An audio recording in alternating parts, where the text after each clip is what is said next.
Welcome to Oath&Ink Academy. Can you close on a house while deployed?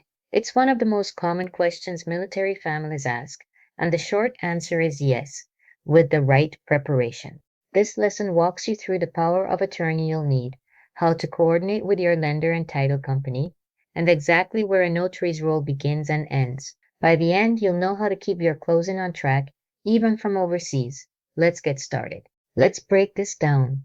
Closing while deployed comes down to four things: the right power of attorney, early coordination with your lender and title company, understanding the UPL boundary, and smart timing around your deployment schedule.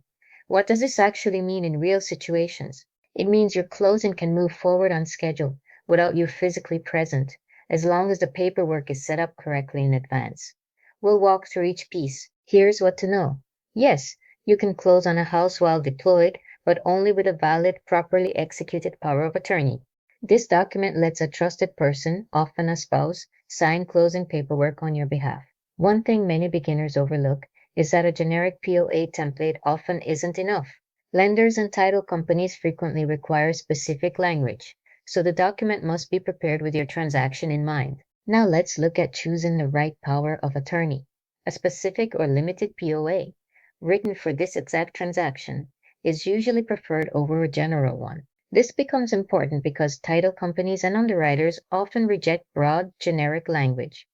Why is this step often misunderstood? Because military families assume any military POA works for real estate. In reality, your lender's closing attorney typically drafts or approves the exact wording before it's ever notarized. Another important point: loop in your lender and title company as early as possible. Tell them you'll be deployed and ask directly whether they'll accept the power of attorney for this closing. This is where many people become confused because not every lender allows it, and some require the POA recorded at the county before closing day. Confirming this weeks in advance prevents a last-minute scramble that could delay or derail your closing. Here's where it can get confusing. A notary cannot tell you whether your POA is valid for this transaction, draft its wording, or advise you on real estate contract terms. That's the unauthorized practice of law. What could happen if this is skipped?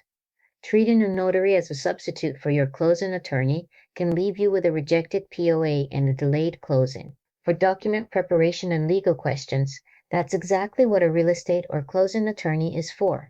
One thing many beginners overlook is finalizing the POA too close to the actual closing date, leaving no time to fix rejected language. Other common mistakes include using a generic template, forgetting to record the POA when required, and not confirming the signer's availability for notarization. This is where many people become confused, because closings involve several parties working against a tight, coordinated deadline. Start the POA process the moment your closing date is set. Now let's look at your notarization options overseas. Remote online notarization may not be accepted everywhere. Real estate closings occur, so confirm with your title company first. Many deployed service members instead rely on notarial officers available through military legal assistance, which are recognized nationwide for these documents. Why is this step often misunderstood? Because remote online notarization rules vary significantly by state and by document type, so always verify before you count on it.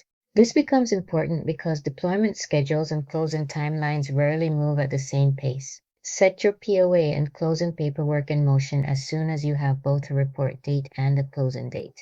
What could happen if this is skipped? A late POA can push your closing past your departure, forcing a rescheduled date or a lost contract. Build in a buffer of several weeks whenever your timeline allows it. Let's recap.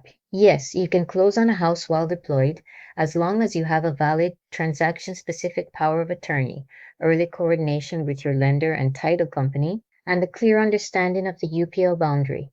Another important point: your closing attorney handles the legal drafting, while your notary handles the signing. What does this actually mean in real situations? It means your homeownership plans don't have to pause just because you're serving. Thank you for joining this lesson. Subscribe to Oath&Ink Academy for more professional education.